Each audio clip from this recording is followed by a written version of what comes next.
So, welcome. We didn't know the full extent of what we were facing when Wake Up Sonoma first began our quest as a grassroots organization in late 2022 to research and expose the activities of Tim LaFever and Ken Matson. Know your names to anyone in here? The investors who secretively bought 128 businesses and properties in Sonoma Valley over the past 8 years. We just knew that there was a financial crime taking place, and as it turned out, we were apparently on the money. Dad joke. But we kept wondering, why Sonoma? What were they really doing here? Is there a bigger picture? When Veronica Napoles, our founder, began to raise the red flag about possible Christian nationalist ties to these investors, well, I have to say myself and a couple of other board members were kind of skeptical that this activity could also be related to a larger Christian nationalist agenda. But, Veronica pointed out, the pattern fit one that was going on throughout the nation.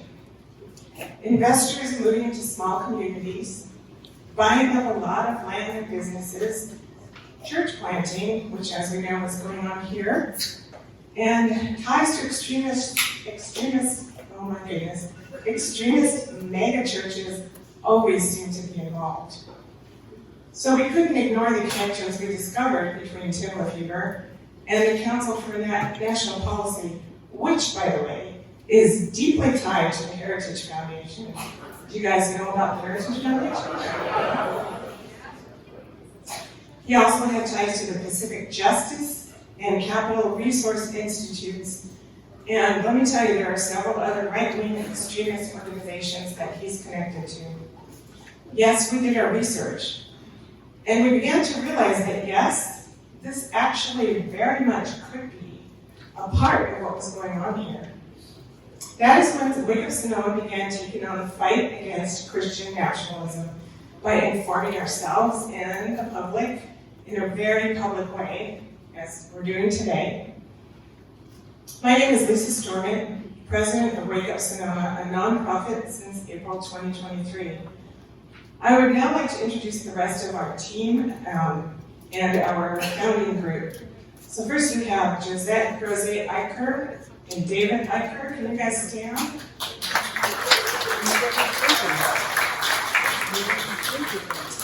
They are board officers. And then we have Elizabeth Norris in the back, who is our merch queen. She knows everything about the merch. And then finally, we have, last but not least, we have Veronica Napoles, who's in the back. She's our founder.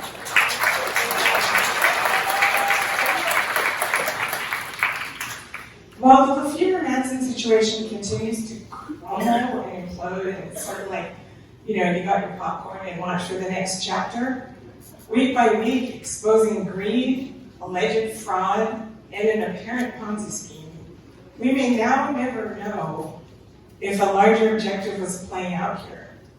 We continue to monitor their activities and inform the community. But now that a full-on investigation is taking place by the FBI, the DOJ, the IRS, and who knows who else, we're focusing on defending democracy through community building, fostering diversity, and protecting human and civil rights. We see Project 2025 and Christian nationalism as a very real threat to democracy. And so we bring you here today with these amazing speakers to learn about it. We also invite you to visit our website and go to the Project 2025 page. On the wall there is sort of a highlight of some of the main areas of Project 2025. You can go over there, take pictures of that. You can also scan that QR code, and it'll bring you right to the Project 2025 website page, and you can download those documents and more. And we have things at the back table for you as well. So thank you for showing up here. You're helping fight Christian nationalism. Your ticket sales go directly towards furthering our work, and this is part of our work. We're all volunteers, so with that in mind, donations go a long way. We need funding to host educational films, bring speakers here such as this, organize civil rights campaign, an ongoing administrative costs, and so much more. If you would like to donate and you want to know where the money's going, we have a list for you back at the table, and you can also get it at our website. Curran, thank you so much for donating this amazing venue. Kathy Weber and Kathy Augustin, thank you so much for helping us to put it together today and leading up to today. And then the volunteers around the room that you see with name tags, we have an army of volunteers here tonight. We really couldn't do this without them.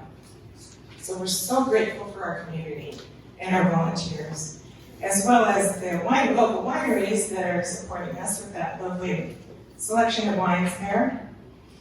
A big thanks to our featured speaker, Onishi, who's over there. If you want to buy a book from him, at the end you can buy a book and he'll be signing them. And he fit us into his very busy schedule, as is Peter Coyote over here in the front, and David Vásquez-Levy, where did you end up? There you are. So thank you guys for thinking that we're important enough to come. So in order to give the panel more time, we're not going to do big introductions about them. You saw the programs that we had that were passed out. Jared Huffman was supposed to come today, but he couldn't make it because he had other things going on. So we are working on a virtual event with him, and we'll keep you up to date on that. And one last note is that we are a nonprofit, and that prohibits us from campaigning for any particular party or candidate. We defend democracy for everyone. It doesn't matter what your political affiliation is. And we hope that there are some people here that might be curious about what we're really doing with Project 2025 that might not vote in the way that the majority of people against Project 2025 vote. Any specific party or candidate affiliations mentioned tonight are the opinions of those individuals and do not necessarily reflect the position of Wake Up Sonoma. So again, thank you for being here, and I'm going to turn it over to the wonderful Curran.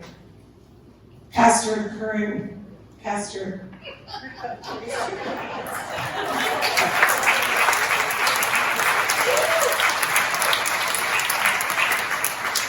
Good evening, Wake Up Sonoma. How are we feeling? I know it's a little warm in here, the air conditioning is on, but we don't like to have it on while people are speaking because it's kind of loud. So there's some fans at the table back there. I invite you to take a good deep breath. You are in an amazing location that is shared by a synagogue and a preschool, a location that has a history of being on the front lines of justice, equity, and inclusion. I see that Rabbi Steve has snuck in the back, so wave to Rabbi Steve. Rabbi Steve and I work here together on campus. We call it the spiritual hub. So we're glad that you are here and grateful for Wake Up Sonoma creating this event to bring us together and take the next step in understanding Christian nationalism and the dangers it poses to all of us, namely around our shared democracy. FYI, First Congregational Church will be offering some space for meditation both before and after the election. So if you find you need a space to come and sit and ground yourself or whatever we might need, you can go to our website, First Congregational Church, fccsonoma.org, to find out our times and locations. I'm going to invite you to silence your cell phones, even if you think you did. Yes, because every cell phone that goes off is $20 to Wake Up Sonoma.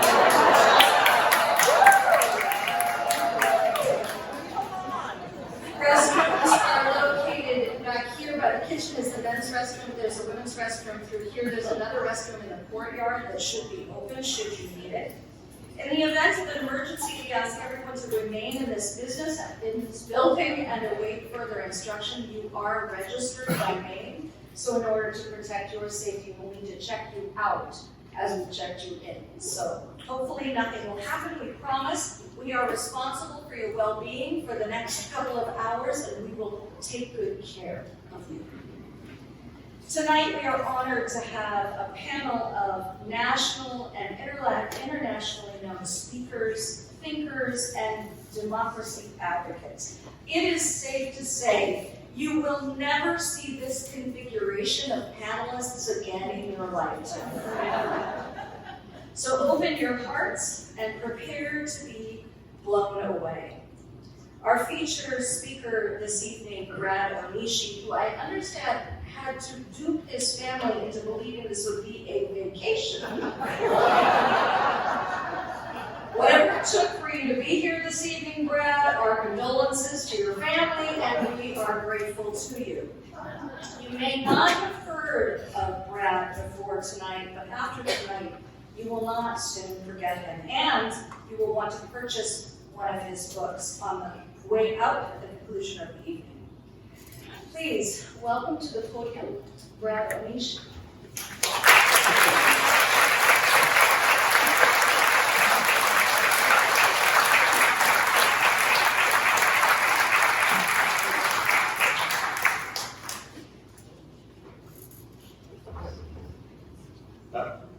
I'm going to start by taking a picture. I go to events every week, and then I get yelled at because I never take any pictures ever. So here we go. I want to smile.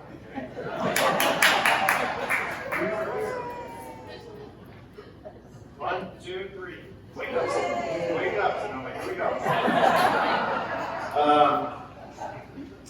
I want to thank everyone who has made tonight happen. I'm so looking forward to the panel and being in conversation with Peter and David and so many others. I want to thank Lisa especially, and Curran, and David, and Josette, and everyone who's contributed. It's wonderful to be here. I'm limping a little bit. It's been a long week. Was in Nebraska for a while, which was the whole thing.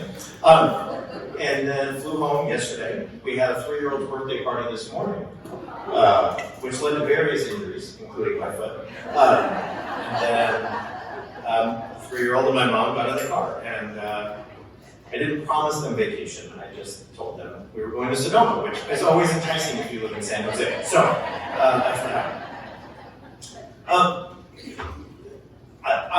When I hear Lisa talk, I can tell how passionate she is, and so many of you in this room are, about defending your community in this country from Christian nationalism.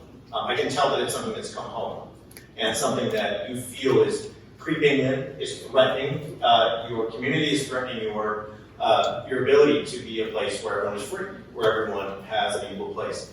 And I'm here to say I share that passion. I converted to an evangelical megachurch that I characterize as a Christian nationalist megachurch when I was 14. I grew up in a non-religious home and was getting in trouble, as a lot of 14-year-olds do.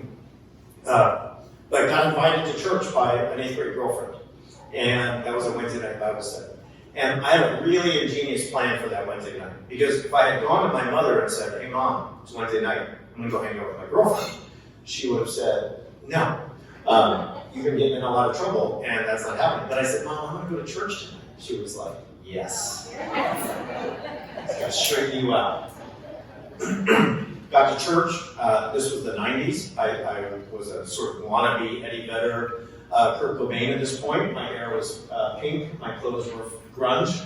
And I thought these Ned Flanders guys at church were going to just take one look and say, "Get out of here, punk." But they didn't. They were really smart. They were really strategic. They were really dialed in. They welcomed me, and the church became my second home. I converted in a really extreme way. So at 14, was that turning point. By 15, I was the kid at the movie theater when you leave the Friday night flick, talking to people my age, saying, "Hey, I'm Brad. Have you met Jesus? Do you know where you're going to spend eternity?" Great way to become really popular in high school. I led a Bible study at church, and then at 18, I started ministry, and by 20, I was a full-time minister. So if you met me the days after my sophomore year of college, I was married my high school sweetheart. I was in charge of a youth group of 200 kids, and I was finishing up at a Christian university down here in Los Angeles. So for me, this was not a thing I dabbled in. This was my entire identity. And it fell apart when I started to read and investigate in a really thorough way. And I went away to graduate school, and I left evangelicalism. I realized that converting to Christ in the way I did was a conversion to a certain form of Christianity, but more so a certain form of American nationalism. And I've stayed in the religion game, so to speak. I'm a religion professor. So every day, religion is what I think about all day, every day. And when folks online, Christian nationalists, folks around church say, oh, I can't believe you've gone off the deep end and everything, I say, look, Jeff, I'm really glad you go to church once a week on Sunday. It's really cute. I think about this 12 hours a day, all day. And so I'm really happy for you that you listened to Charlie Kirk on the way to work today, and I didn't want to come at me. But this is something I've never stopped for 20 years trying to investigate. So let me share a little bit of that with you now, and then we'll get ready for our panel.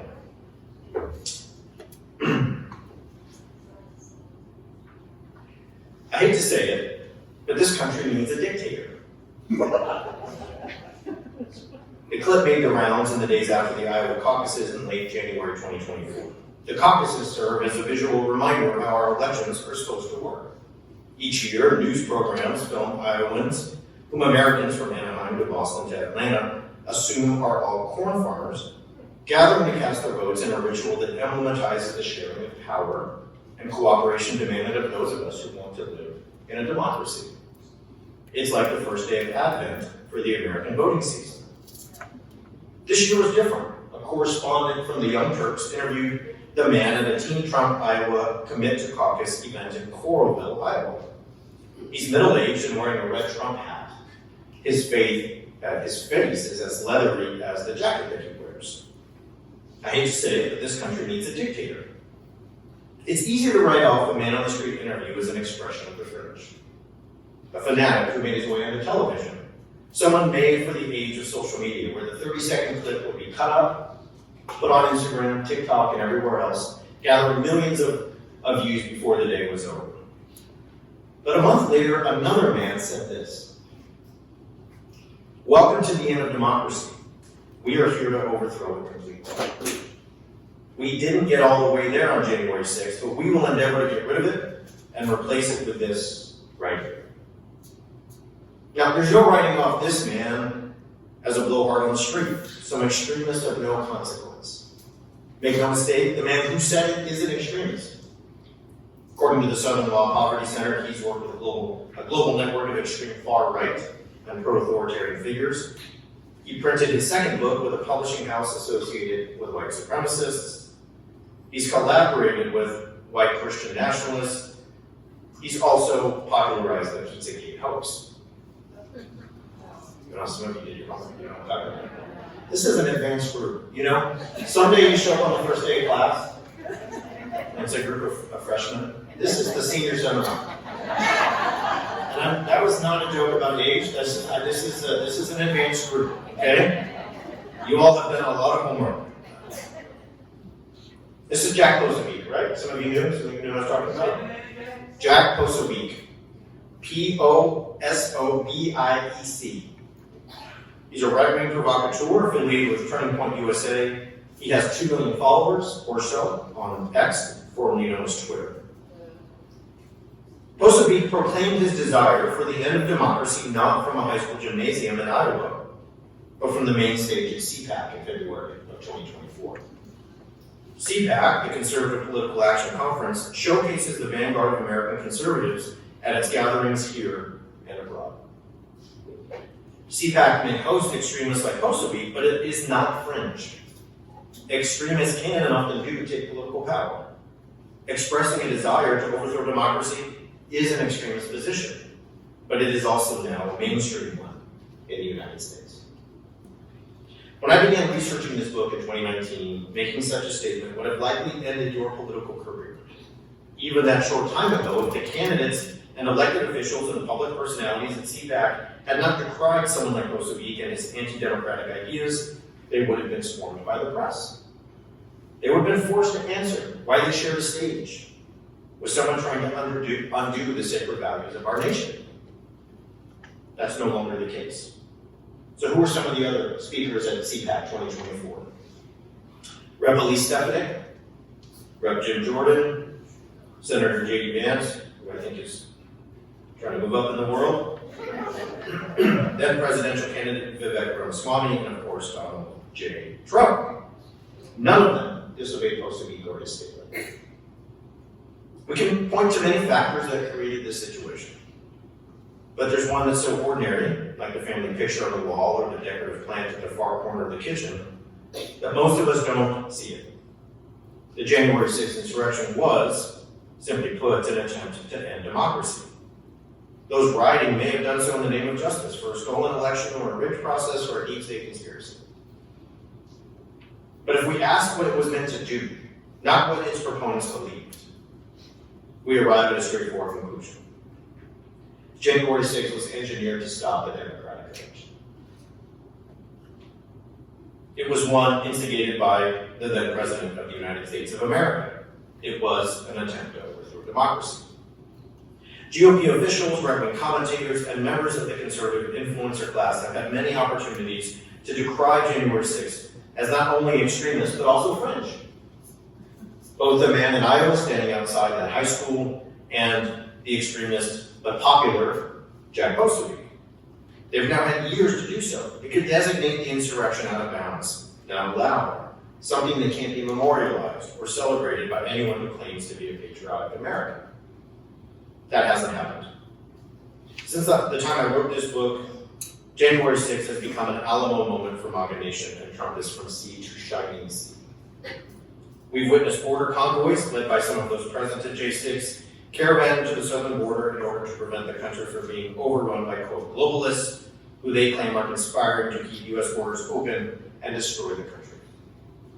Ashley Babbitt, who lost her life that day, was shot and killed by a Capitol police officer, has become a martyr. Her likeness is displayed on flags all over the country. People wear her face on patches when they go to protests. Representatives Marjorie Taylor Greene and Elise Stefanik have called the J6 rioters, who are now serving time, prison sentences, hostages, and political prisoners.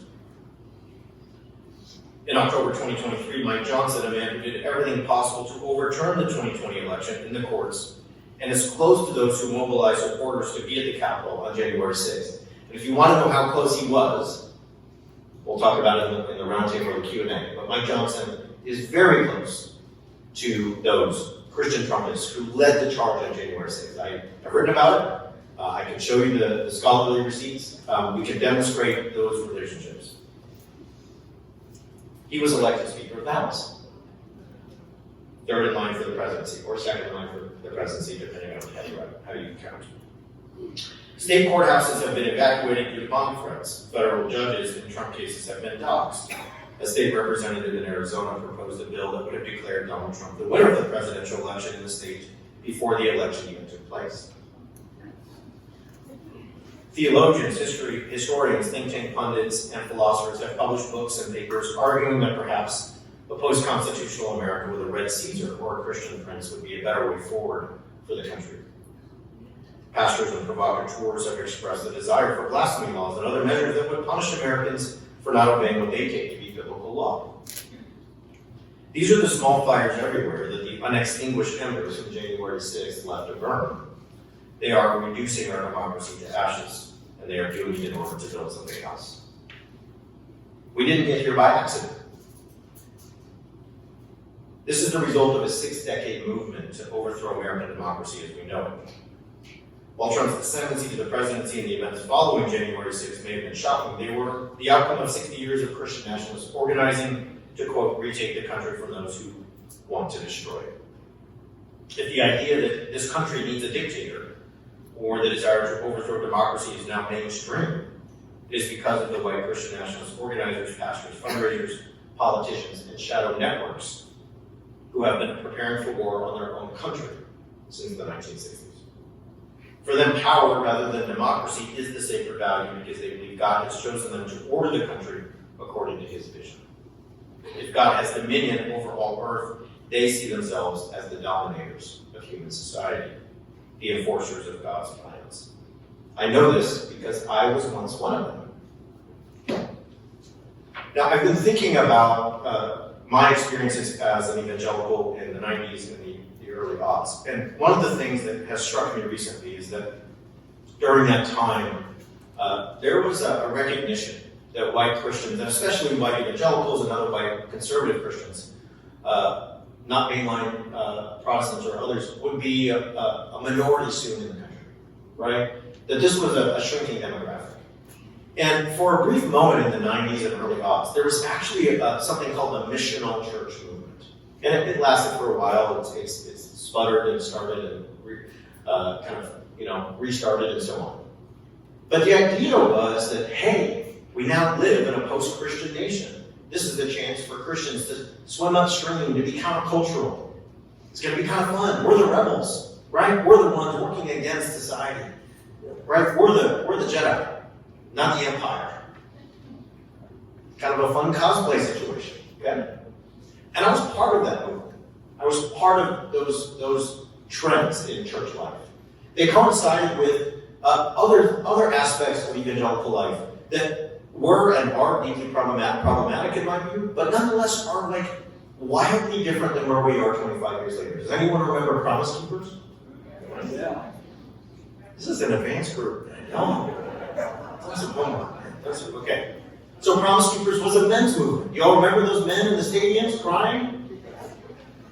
Promise Keepers was an evangelical movement. Again, I'm not here to pay homage. I'm not here to sort of, the good old days. What I'm saying, though, is go back and look at Promise Keepers. What was it about? It was about men taking stock of their position. If you go back and watch the videos, they're telling men to go home and do the dishes, to help their wives and not be these patriarchal overlords, but to be sensitive and recognize their privilege in the home. And there's a lot of talk, problematic, misguided, a lot of talk about racial reconciliation. A lot. Now, I bring that up because it also coincided with a presidency of a man named George W. Bush. You all remember that one? Yeah. Some of my students don't, so I have to ask. George W. Bush? No, there's no homage being done right now. Okay? This is being recorded, so just, okay? You heard me say it. Nonetheless, George W. Bush used to talk about compassionate conservatism. Yes. Okay? He used to talk about compassionate conservatism. There was a moment where there was this idea, whether it was George W. Bush or even Mitt Romney, talking about the Republican Party needing to find a way to build a bigger tent. Right? Misguided? Problematic? Not enough? Not good enough? Yes, totally. But I want to just highlight where we are now, as I finish tonight, the last little bit here. I already told you about CPAC and Jack Posobiec showing up to say, we're here to overthrow democracy. Okay? So I want you to just take a moment. This is a stage where a man who's running for president now spoke a day after Jack Posobiec. It's a place where elected representatives spoke. It's a conference where some of the leading lights of the American right appeared. And here's a man who shows up, and I'm not paraphrasing. He says, we're here to overthrow democracy. We didn't do it on January 6th, but we're going to finish the job. This summer, it all continued. This summer, it all continued, and it continued in an even more explicitly Christian vein. So in July, there was NatCon 4. NatCon 4 is another sort of big-time, avant-garde, conservative conference that happens each summer for the last couple of years. Again, a number of really high-profile elected officials appeared there. Josh Hawley, the Missouri senator, was there. He gave his own Christian Nationalist manifesto that day. Nonetheless, though, there was two people I want to highlight. It's Al Mohler and Doug Wilson. Al Mohler is the leader of the Southern Baptist Theological Seminary. Now, the Southern Baptists are the largest Protestant denomination in the country. Southern Baptists, other than the Catholic Church, are the biggest Christian group we have in the United States. They carry a lot of weight. They're a legacy denomination. Okay? So Al Mohler is there, and he's on the stage with a man named Doug Wilson. Doug Wilson is out of Moscow, Idaho. Doug Wilson may be fringe, but he is certainly he may be an extremist, but he's not fringe. Doug Wilson is the founder of a church called Christ Church. He's the founder of a network of churches. He's the founder of a seminary. He's the founder of a school. He's the founder of a network of schools. He's the founder of a publishing house. He's written numerous books. He's always podcasting, seemingly. He reaches millions of people every month. He also once said that the time of slavery in this country was the time of the best race relations we've ever had. So Al Mohler's on the stage with him. Let's see what happened. Here's the moderator. When you think of this coming state where the Christian commitments are maximized, is there room for Jews or fellow Bible believers? Is there room for Muslims or Hindus?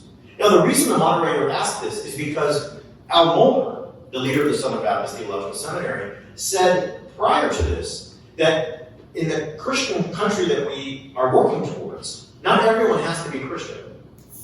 You might be non-religious, you might be spiritual but not religious, you might be an agnostic or humanist, you might be Muslim or Jewish or Hindu. But everyone needs to acknowledge the Christian structure of this country. That you may worship your own God in private or no God at all, but you will in public acknowledge the Christian authority of the United States. That was what Al Mohler said in this panel. So now the moderator is saying, like, okay, well, how does that work if you're Muslim or Hindu? Here's what Mohler said.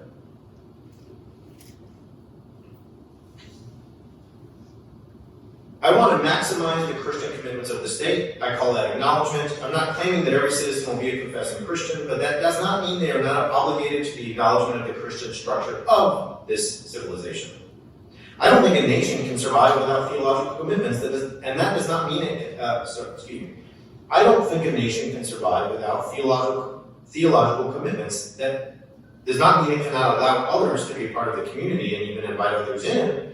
But it does mean there has to be the explicit acknowledgement that this was a nation with specific theological accountability and theological commitments.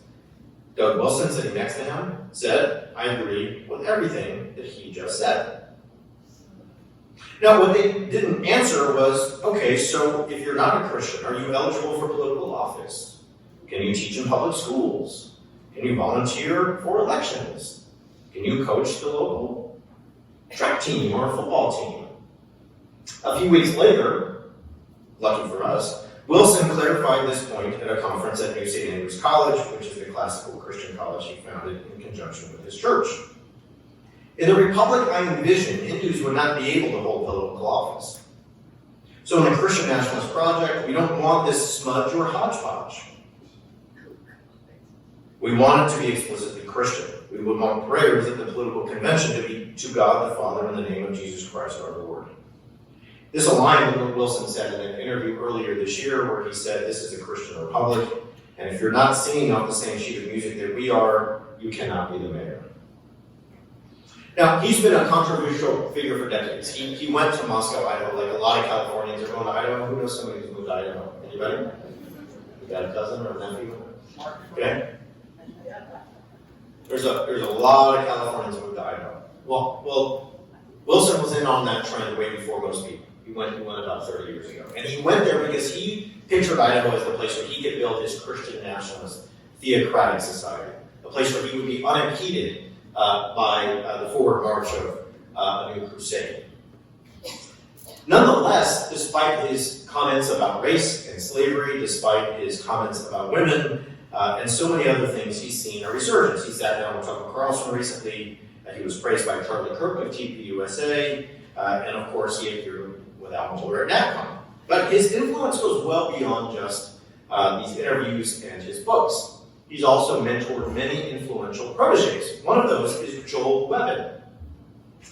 Joel Webbin is the leader of Right Response Ministries down in Texas and the pastor of Covenant Bible Church in Austin. And he often appears with Wilson.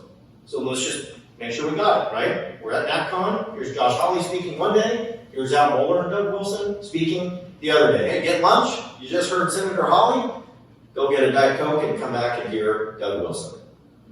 So who are the kind of folks Doug Wilson's mentored? We all know what he said about race and that kind of stuff in the past. Well, let's see what the people that he has brought to leadership are saying. When asked recently what revival in the United States would look like, Webben answered that it would look like millions of people being deported. It would look like mothers getting death row for murdering their children. When asked about the presence of non-Christian and non-white people in the United States, Webben argued that their presence is a sign of judgment on America. I quote, "Throughout Scripture, the idea of full-blown invasions from foreign peoples who worship foreign gods, it is never in Scripture spoken of as a blessing of liberty. It is always spoken of as a judgment. I believe that America is under God's judgment, and I don't think that the forms or the expressions of God's judgment merely lie with a drag queen story hour, but they also include the fact that my neighborhood is 30% Indian."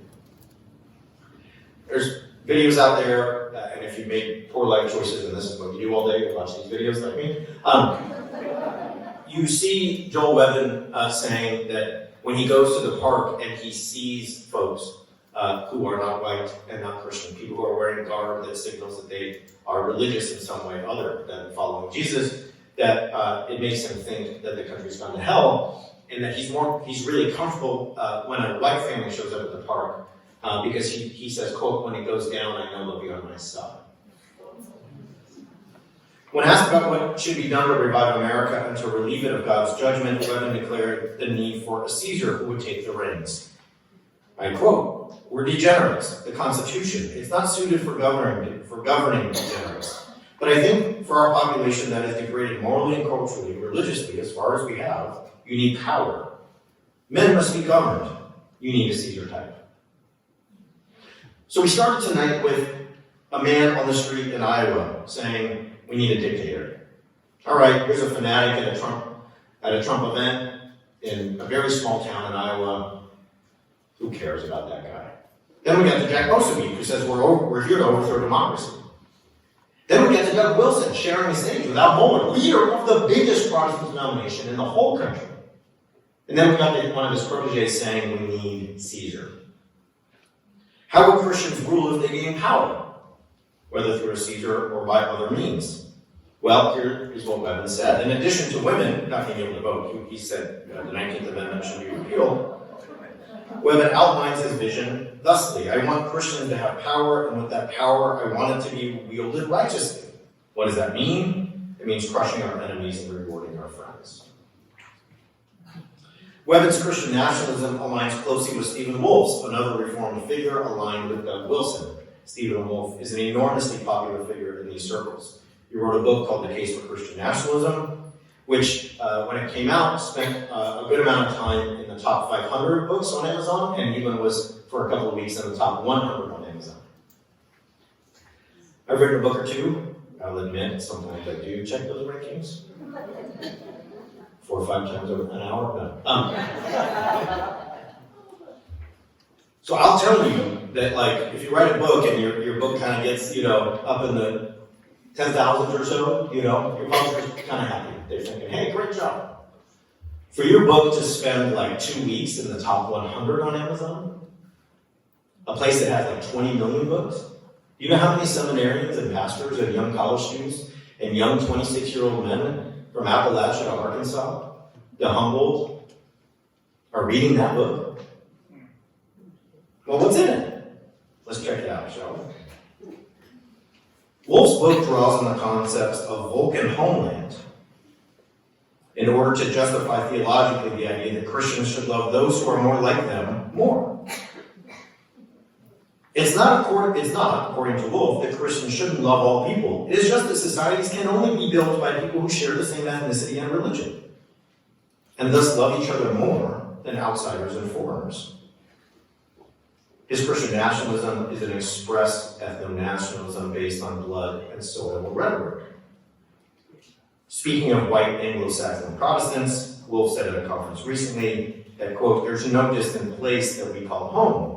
We have nowhere else to go. But this is our home. This is our native land. We are Native Americans. Born of those who didn't immigrate, but who settled. Conversely, speaking about those who are not WASPs, Wolfe recently said in a podcast interview that it should be permissible for Christians to deem certain groups to have positions that are detrimental to the fundamental features of society and to rescind their political equality. So, Once again, I'm not waxing and waning for the good old days of Promise Keepers and George W. Bush. But just think about the difference 20 years makes. No more compassionate conservatism. No more Christians being missionaries in the Western world in a context where Christianity is no longer the dominant form. We don't want to be missionaries. We want to be settlers. We don't want to reach out to those in our society that are different than us. We want to colonize our society. In September of 2023, Wolf tweeted, "While intermarriage is not itself wrong, groups have collectively a duty to be separate and married among themselves." These are only a few examples of the pastors and theologians outlining a Christian nationalism based on Christian supremacy. While there have always been racist and ethno-nationalists on the American right, the current generation has become mainstream right into its Christianity. When Al Mohler shook hands with Doug Wilson at NatCon 4, it was a symbol of the embrace that legacy denominations like the Southern Baptist Convention are willing to make with extremists in order to build a coalition that will force the acknowledgement of Christian authority on all Americans in one way or another. And I just want to mention one more, because I know that, as Lisa referenced, this group is very aware of Project 2025. You know that it comes from the Heritage Foundation. Okay.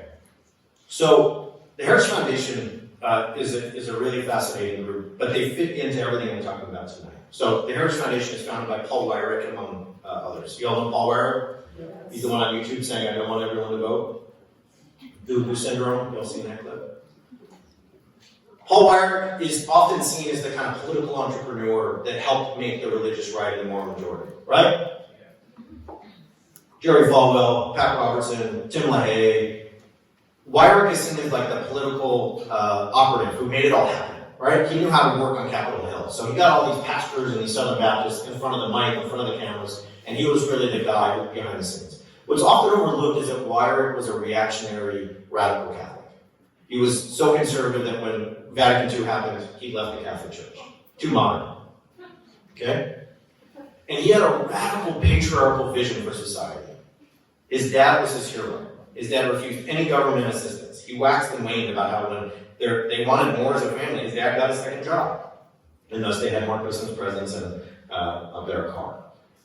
For Weyrich, the idea was that you have a strong executive male who controls the home, and thus the church, and thus society. And if you have that, you're ordered in the way God wants everything, from hearth to government to be put in place. Well, right now, and I think you all know this, that Kevin Roberts is the leader of the Heritage Foundation. Kevin Roberts is from the same cloth as Paul Weyrich. He's a reactionary Catholic. He calls himself a cowboy Catholic. He's written a book that's not on the shelf yet because it got so much bad press that they pulled it. What did he advocate in that book? He advocated a bunch of things. He said, now, again, this is the man who's at the head of the Heritage Foundation, which published Project 2025. Project 2025 was cultivated, and there was contributors from dozens and dozens and dozens of Trump administration and campaign officials. Okay? So just count me as somebody who does not believe that Donald Trump doesn't know anything about Project 2025, etc.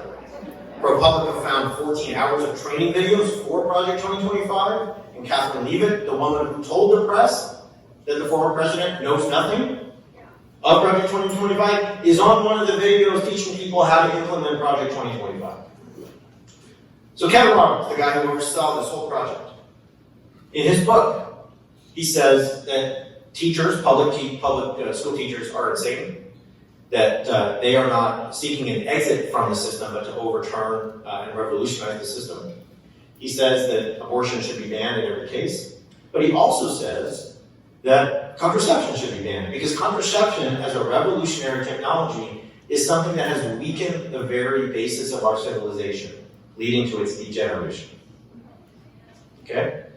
Now, it gets worse. It gets way worse the more you dig into Kevin Roberts. He talks about the fact that the United States is now undergoing a second revolution, that we're seeing a second American revolution, and it will remain bloodless if the left allows it. That's a direct quote. Okay? Two things about Kevin Roberts. Who wrote the foreword to his book that was so incendiary they had to pull it? J.D. Vance, who's also a reactionary radical Catholic, 2019 convert. One of the first places he stopped, right down the road at the Napa Institute. 2021, the Napa Institute is a far-right Catholic gathering of bishops, billionaires, political operatives, and others. And that was one of the first places the newly converted J.D. Vance went to spread his gospel. That's where he said that businesses that are pro-abortion or come out with any pro-choice kinds of rhetoric should be punished. Okay?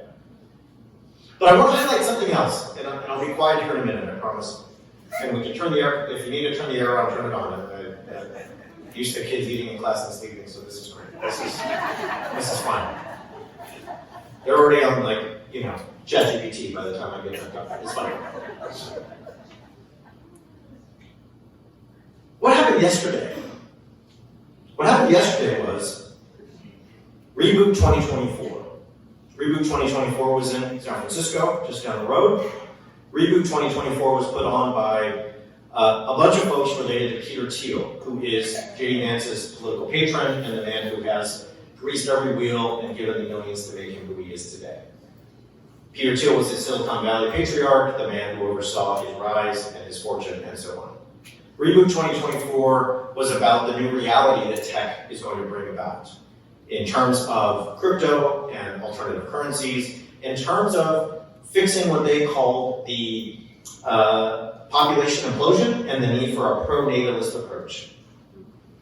There was a whole section on weapons and arms, and then there was a surprise guest speaker. It was like a big reveal. Like, who's it going to be? Ted Nugent? Who they got, right? Scott Baio? Chachi? Kevin Roberts. Because in this scenario where we are in 2024, we've somehow reached a place where the overwhelming patriarchal vision of Project 2025, which is Paul Weyrach's dream of a powerful executive with entire control over the hearth, over the church, over the government, come to life. It is an executive branch unchecked by any other powers. It is an executive branch that cannot be reined in by the judicial or legislative. It is an executive branch that can fire any government employee at will, and thus that we have loyalists in every cog of our government. It is an executive branch that says to the Supreme Court when it challenges it, where's your army? Because I know where mine is. And that was a direct piece of advice from J.D. Vance in 2021. When Trump meets something the Supreme Court says he can't do, he should say, I'm going to do it anyway, and Justice Roberts, please show me your militia. Otherwise, stop bothering me. Remember when I mentioned Mike Johnson, Speaker of the House, Christian Nationalist, has an appeal to heaven flag outside of his flag appeal to heaven flag outside of his office right now. Do you think he's going to stand up to the former president if he gets back in office? He's not. Kevin Roberts would rather have a post-constitutional America run by an executive more akin to a monarch than a president, and more akin to a monarchy than a democracy. And somehow, that means he's aligned with the tech giants and visionaries designing our future down in San Francisco, such that he was the big reveal yesterday. Why? Because Silicon Valley magnates, Silicon Valley philosophers like Curtis Yarvin, do you know Curtis Yarvin? Is an open monarchist who says it would be a joyous day when democracy dies. He's one of Peter Thiel's closest allies. He's called the philosopher of Thiel's entourage. Curtis Yarvin has said that monarchy is the ideal form of government. And who did J.D. Vance quote in 2021 when he said that the president, when he gets into office, should ignore the Supreme Court and say, where is your militia? Where is your army? He was quoting Curtis Yarvin.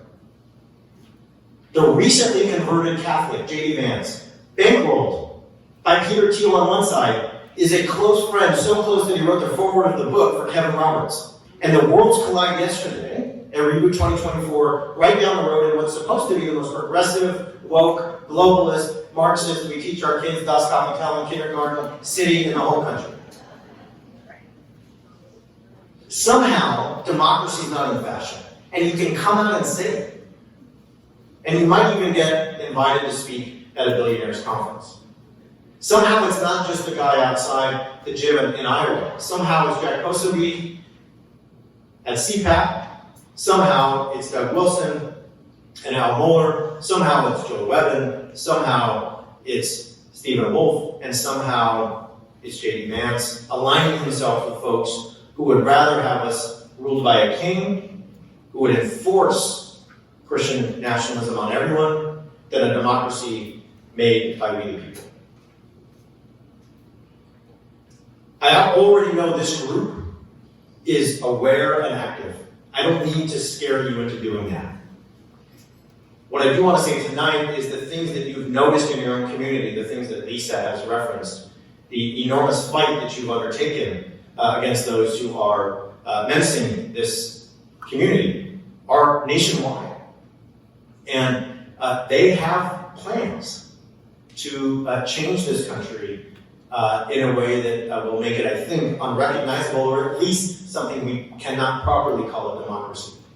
And if you don't already see it in this community, it should be a wake-up call to realize that just down the road in San Francisco, the supposedly left-leaning tech giants who are designing our future, their special guest was Kevin Roberts. And so I was just in Nebraska, I expected in Omaha.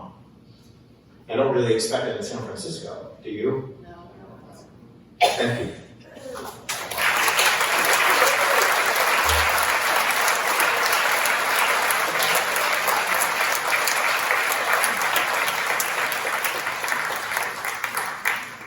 Thank you, Brad. I'm actually going to ask you, Brad, to come down here if you would, and welcome to the front, David Vásquez-Levy and Peter Coyote.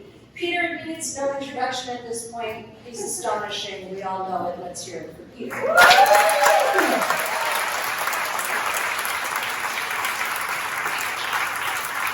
you may not know is that David is the president of Pacific School of Religion, which is the leading voice for progressive Christian education in the United States.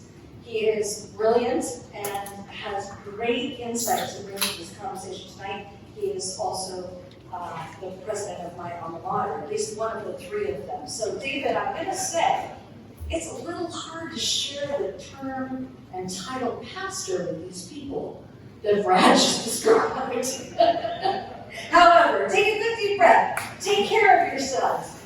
Get water if you need it. Go to the bathroom if you need it. We're not going to take a break. We're going to keep going here. And the first thing I want to do is give David and Peter the opportunity to just offer a brief reflection to anything that you've heard Brad say that was maybe new to you or stirred you in a way that you feel like you want to have a comment.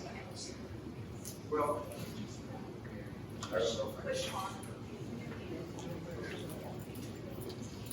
can you hear?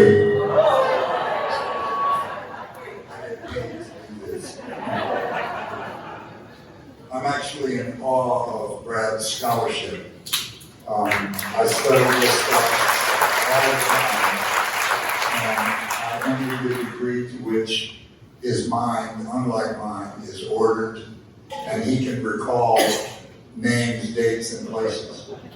I want to just offer one thing as a kind of image. If you think of fish swimming in the ocean, when I listen to the ecology that Brad was speaking about, what do we think the equivalent of water to that ecology is? And I want to suggest to you that it's money. And that from the day that the Supreme Court equated political contributions as free speech, they threw all the advantage to capital.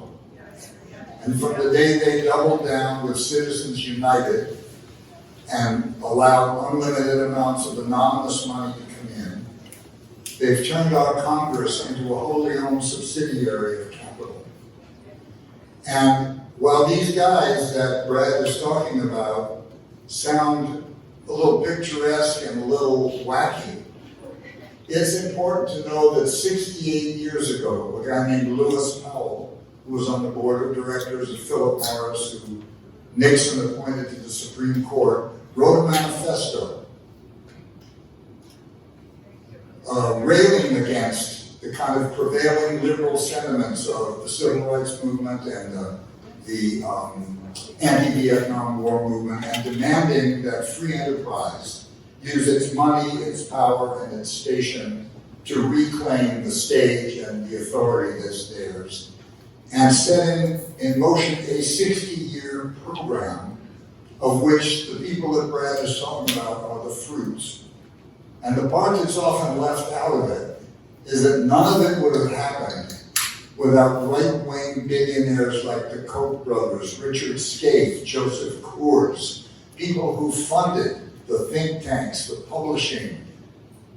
I don't want to keep going on and on. So at some point, I'm going to ask you to think about how we reclaim our political system from the domination of money, because the only way we're going to undermine the authority and the advantage these people have is to weaken the authority of money. So that's my little contribution.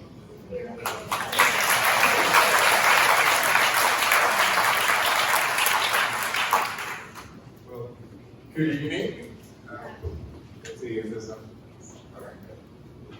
Again, I'm David Vásquez-Levy. I serve as president. Well, again. So, as Curran said, I'm president of the Pacific School of Religion in Berkeley. Oddly enough, in Berkeley, there are more seminaries than in any other place on earth. It's a very odd thing. ESR was the first one there, about 160 years ago. Founded 2 years prior to the same founders started the California College that became UC Berkeley. So we like to joke that there's a little prep school down the hill from ESR that became a little larger. I want to start with a little bit of that because you know more about these two folks. I just want to say a couple of things in context to shape what I want to say in response to Brad's remarkable comments in his book. At ESR, you know, in polite company, you never talk about religion, politics, or sex. At ESR, we're fixated with all of them.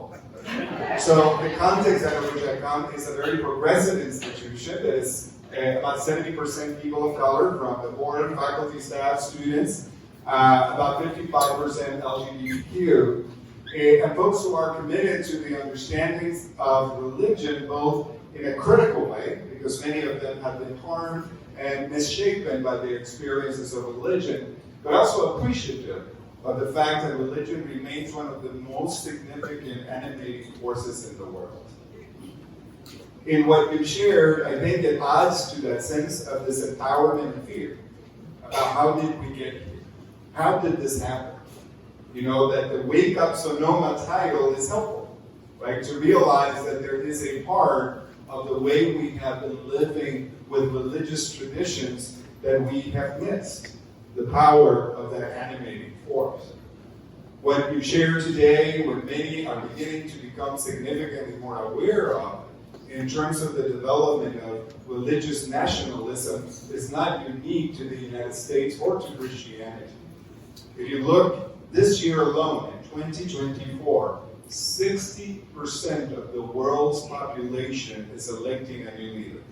So we are very much consumed by the election that is before us here in the United States, but nations as large as India, places all around the world are in the process this year of electing leaders, and in many of those elections, similar dynamics are at play of deeply polarized societies that have deeply alternating or opposite views of what the future should look like. So in many ways, we are wrestling with these ideas about how we build the future, whether it is the billionaires in Silicon Valley who are trying to imagine what our futures may look like, or those of us committed to forming religious identity about what the future is about. I think what's significant as we engage in this conversation tonight is, first, there is religious nationalism forming and shaping much of the world's population.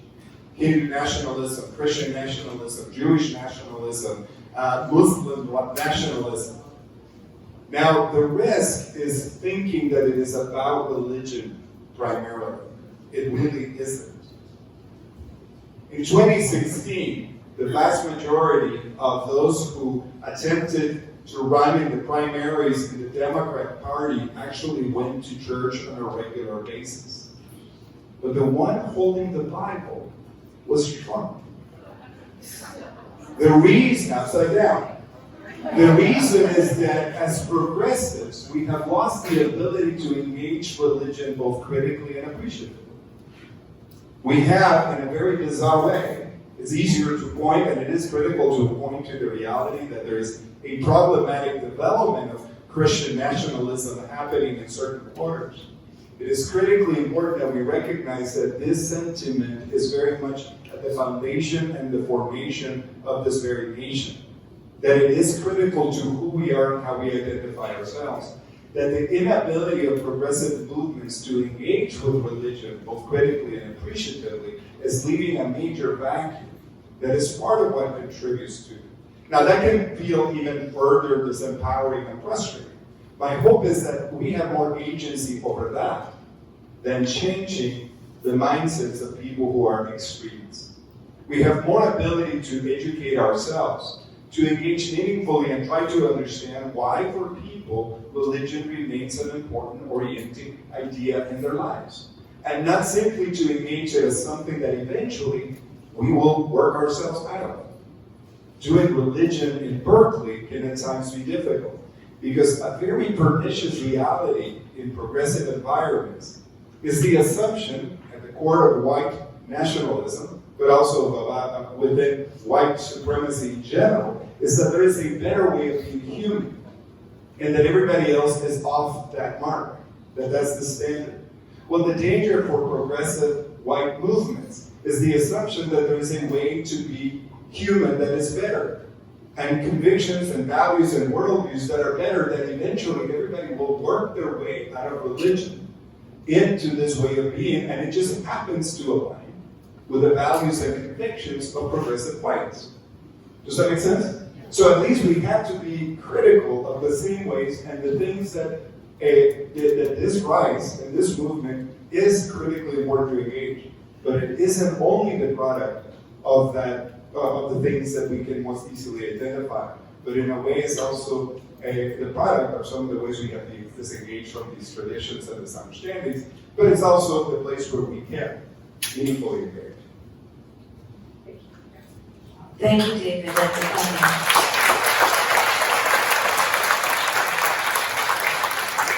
to come back to that a little bit because I think it's really important to dig a little deeper into the way Christianity and the history of Christianity has been represented in the United States and the people who suffer the most from that misrepresentation. If you wouldn't mind handing that mic back to Brad. You're going to pull over that table if you do that. Here you go. We'll keep going around the circle till we. Okay, I'll do that just as soon as I can. Tonight we're going to dig into the ways in which Christian nationalism is being expressed in a multitude of contexts, in some that might surprise us. And the threads connecting Christian nationalism to the bigger picture across this country and how we can fight it. I know that really nice progressive people don't like that word, but this is a fight, friends. This is a fight. Well, I'm going to invite you to talk a little bit about the ways in which, and you have, of course, already alluded to this, but the ways in which this is an anti-democratic movement and the underlying presumption that what white nationalists feel entitled to is an autocracy that will benefit their interests. What's behind that for them? Yeah, thanks. Great question. So, one of the things I often do with audiences who are less advanced in this one and are just coming to sort of get their minds around Christian nationalism, I say, hey, look, let's imagine a round table, and everyone in the United States is represented there. So we're talking about racial representation, ethnic. We're talking about folks with recent immigration stories, those with distant immigration stories, those from the Northwest, from the Southwest, and the Midwest, and the Northeast, those who are Christian, those who are Buddhist, those who are Hindu, and all the varieties of those traditions, as David has just alluded to. And as that round table is there, supposedly in a democracy where equality and liberty and the right to pursue life and happiness is promised to everybody, one person stands up, probably a man, and he's most definitely white, and he says, look, I'm a Christian, And I don't have a problem with everyone at the table. I mean, most of you were cool. Some of you not. But I need you all to know that before we proceed with the meeting here, just by dint of my Christianity and implicitly my other identities, I get an elevated place, right? I just get a different status and a different authority and a different privilege than all of you. That's just how it goes here. It's America after all. And someone inevitably says, why? The agnostic, the humanist, the Buddhist. And the Christian nationalist says, well, because this country is founded as a Christian nation, right? Now, we could spend hours and hours and hours talking about that whole idea. But in order to answer Curran's question, I think that we should go here. That what has happened over the last half century is the recognition on the part of that person standing up around that round table, claiming privilege and authority by dint of their Christianity, implicitly by dint of their whiteness and their being a man, is that they have looked around and recognized, I am less and less and less of this round table, right? That in terms of race, in terms of religion, in terms of every other kind of demographic marker, I am less a representative of the United States than as I look around the round table, right? And what I was trying to hint at today in my talk is that there was a brief moment where that led to a moment of reflection of like, why don't we be a countercultural minority in the country that argues for this sort of conservative form of religious faith? But that faded so quickly when the political power was threatened. What's at stake, in response to Curran's question, is the right to dominate. What I argue in my book is that I think a lot of us in the room assume that democracy is a sacred value, right? That we all in this room have different values. We can talk about the environment, we can talk about our spiritual values, we can talk about all kinds of different ways we find significance and meaning in the world. But I think we might assume, hey, we're all Americans, isn't democracy the baseline, right? And what's at stake for this group is the ability to hold a privilege economically, politically, and culturally. So let me just tell you a story and then I'll be quiet. Is 2008, George W. Bush got done being president, right? George W. Bush was an evangelical. He had this whole story about he used to be an alcoholic and God changed his life. Remember that whole thing? Texas accent, kind of real, kind of not,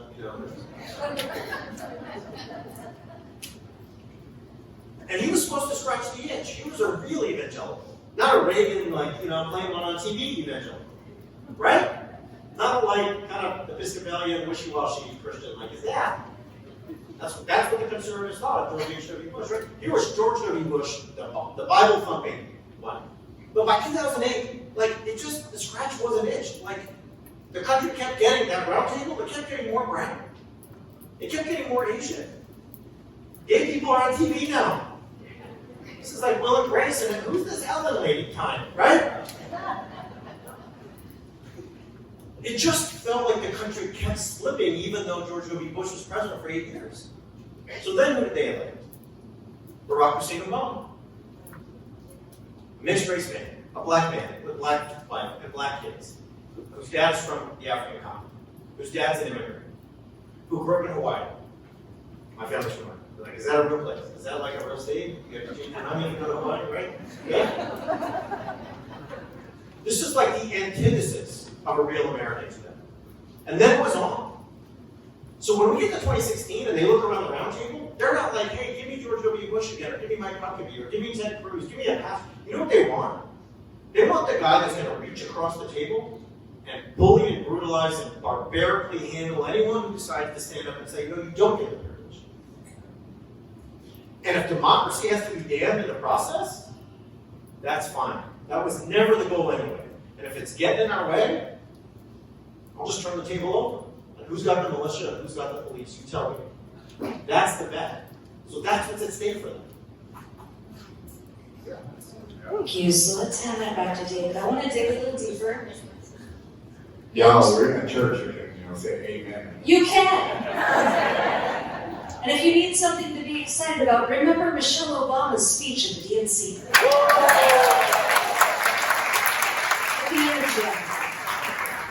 David, I want to stay there in the center of this idea that some people are entitled to the fullness of life and others are not.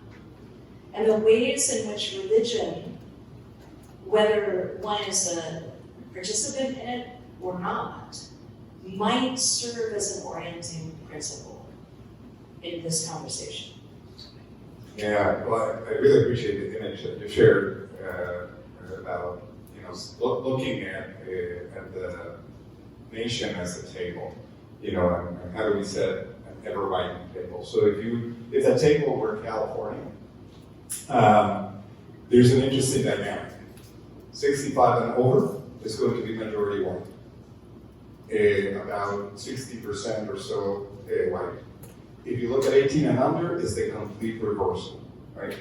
And so the tension at the table is that the over 65 own most of the property, most of the assets, most of the control, and the under 18 don't. And so that creates a tension unless we see a shared future together, right? If we don't see, so this is about schools, taxes, property, all these things, right?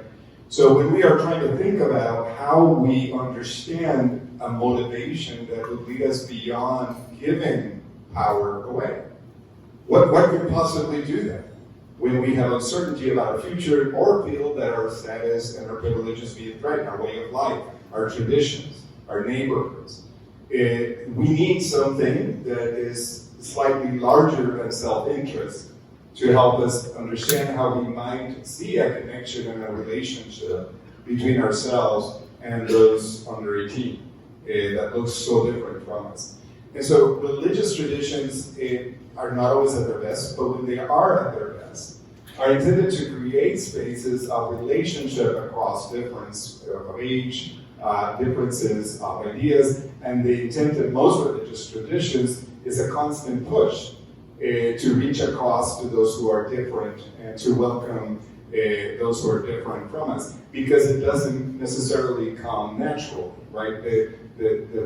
The way we may be wired as individuals to feel protective of our own well-being and the way we interpret it requires a different way of thinking. One of the conversations we're trying to have at PSR this fall, it has an interesting title. There's some flyers out there if you'd like to take a look at it. It's Disruptive AI, Christian Nationalism and Democracy. Now, why are we looking at these bizarre things together?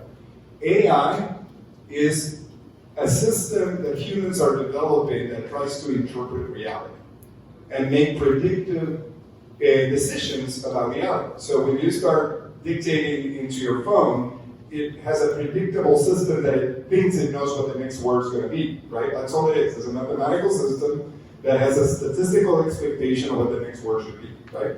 So basically, it's a model of reality in numbers, right? That helps us to interpret reality. But it can be modeled, it can be created, it can also reflect our own biases when it creates a set. Now, religion is nothing more than that. It's sort of the original virtual reality. Humans trying to pay attention to the world and trying to make some sense of it. Both the things they understand and can observe and the things they cannot. So it becomes a system, a predictable system, or a predicting system, right? We try to understand the world that we know, to try to, from there, understand the world that we don't know, the way that we might do it. So if I live in a community that is a particular way, I have only a limited experience of the world, stories, religious traditions tell me of a bigger story. In the Jewish tradition, you read the story of a Passover, and you're required to say, we were slaves in Egypt.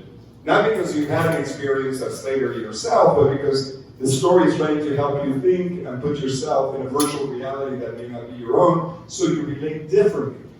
Because the next part of the story is, remember, treat the stranger well, because remember, you were strangers in Egypt, right?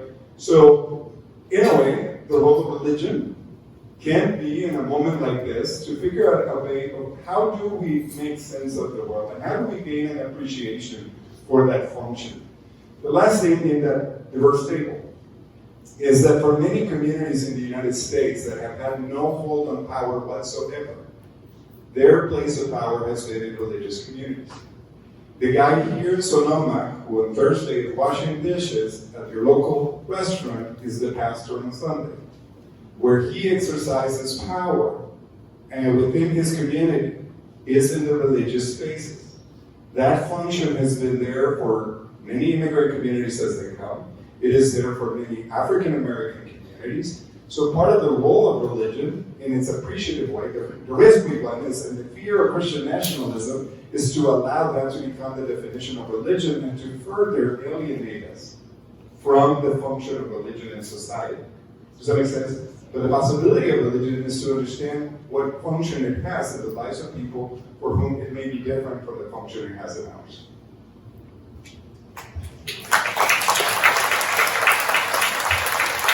So Brad has a book, and David has a lecture series coming up, and Peter is involved, or probably wrapped at this point, a new documentary with Ken Burns, where you're narrating about the history of exactly what we're talking about, this great United States. And so I know that you have a particular investment in the issue of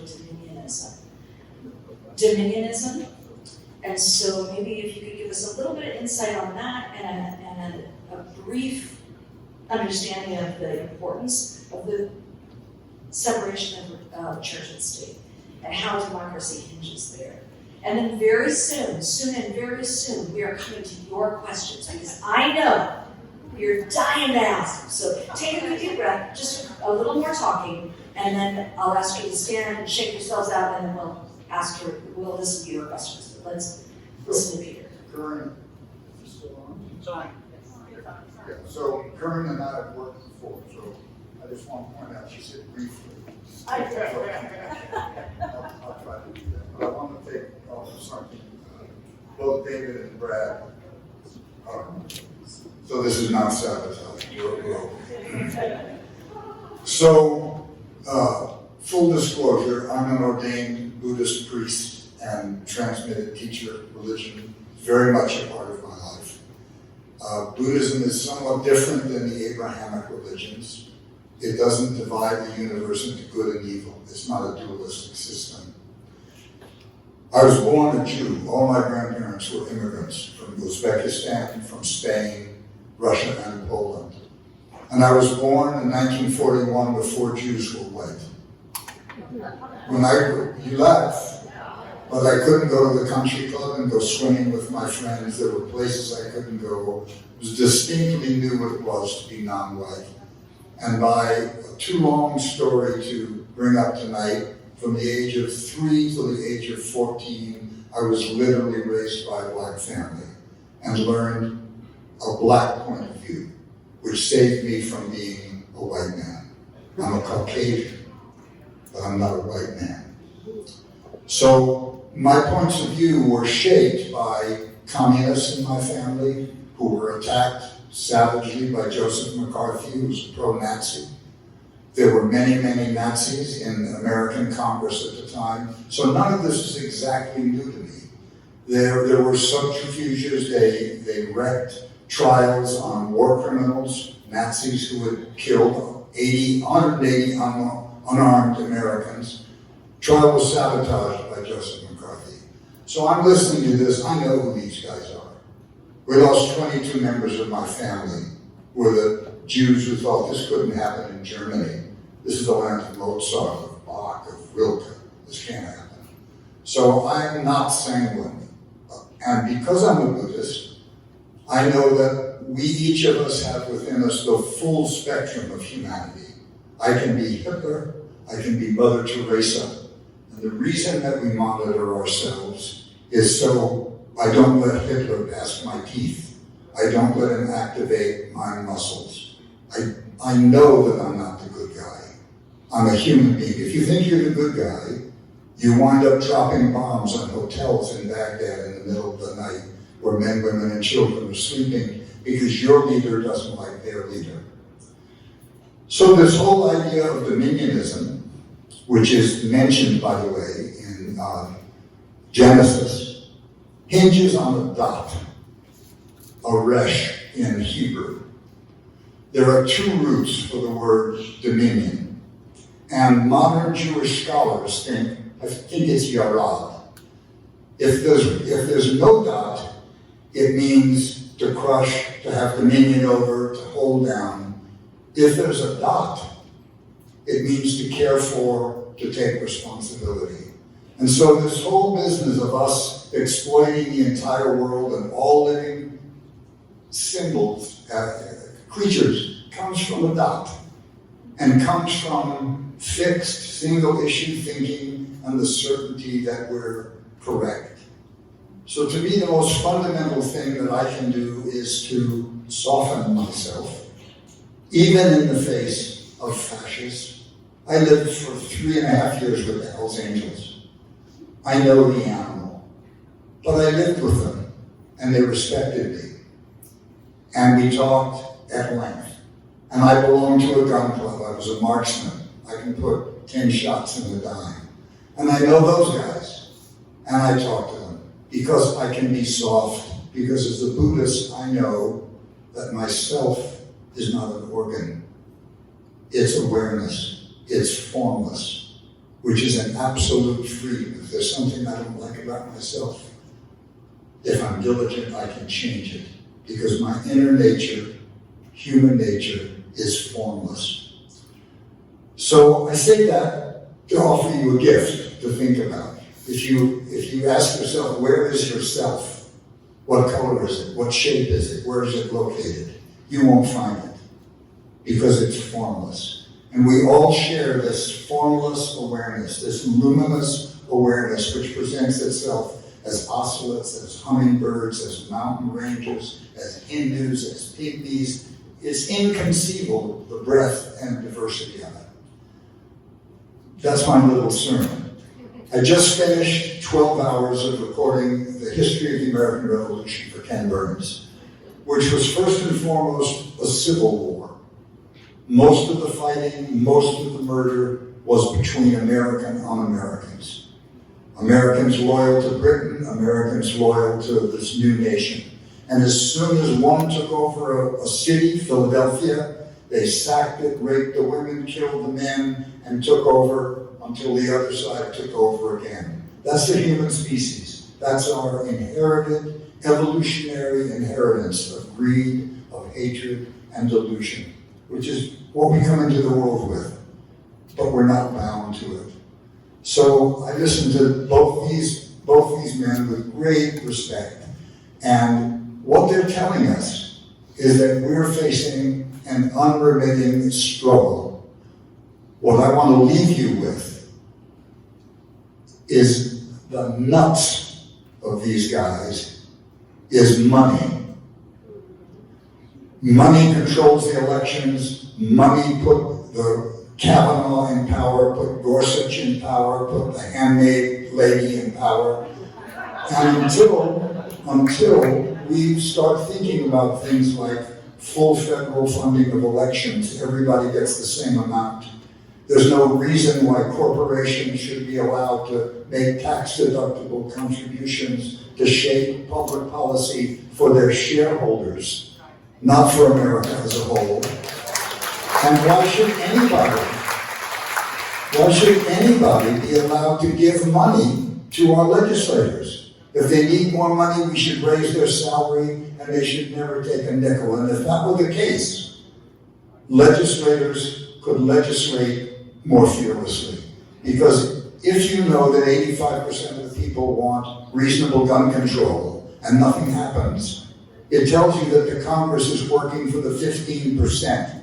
And it's the 15%, the technocrats who don't want to pay taxes, who consider themselves first among men, that are using the evangelicals and the Pentecostals as foot soldiers. It's the Paul Weyrich that saw that they were the foot soldiers. It was Reagan who made their churches as rich as Croesus for their populations. So that's the sea that it all swims in. And it's either going to be bullets, or it's going to be cutting money out of the equation somehow or another. And I just want to introduce that subject tonight. So thank you for that.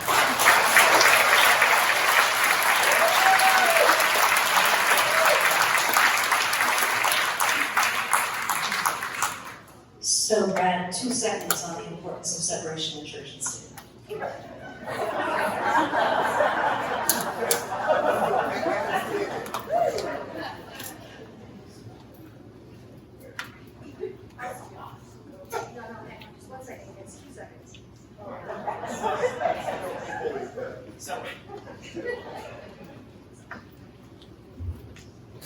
The separation of church and state is the basis for everyone in the room is freedom.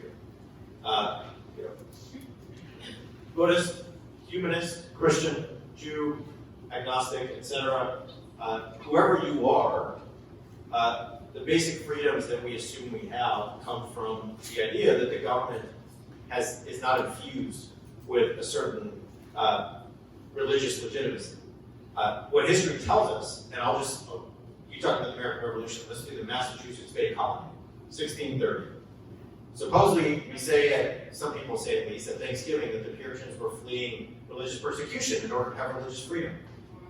But the Massachusetts Bay Colony was fleeing religious persecution in order to set up a government that was just as persecutory, only they had the right comment.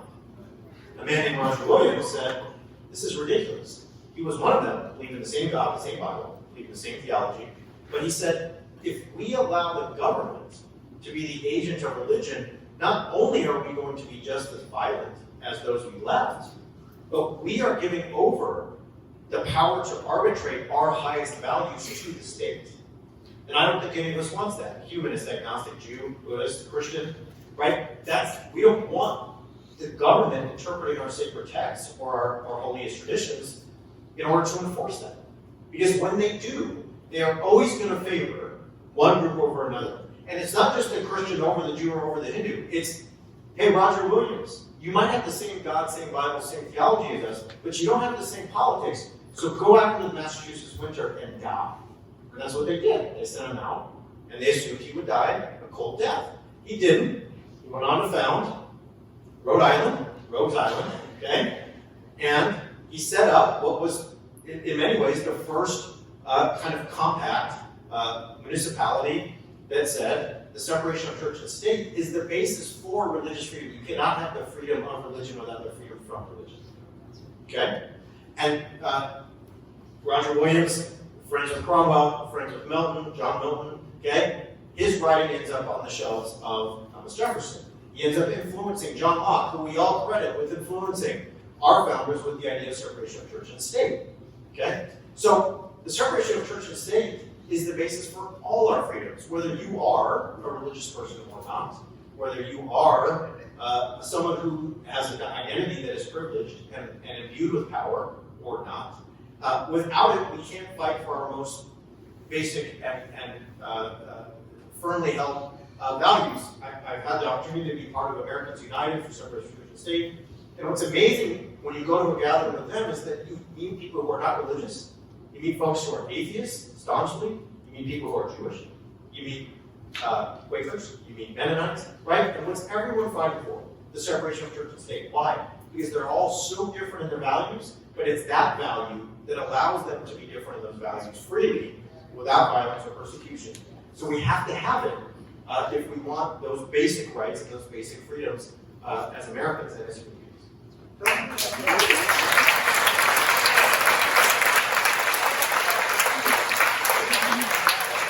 So we're going to take a few questions from the audience, and I know we think these three are brilliant. You are equally brilliant. However, I'm not interested in soliloquies. I'm interested in actual questions. We don't have very much time, and I want to make sure we have a little bit of time for closing comments. So we'll spend about 15 minutes or so taking some questions from the audience. And as this is not a white supremacist event, we're going to start with a woman, and preferably a woman of color.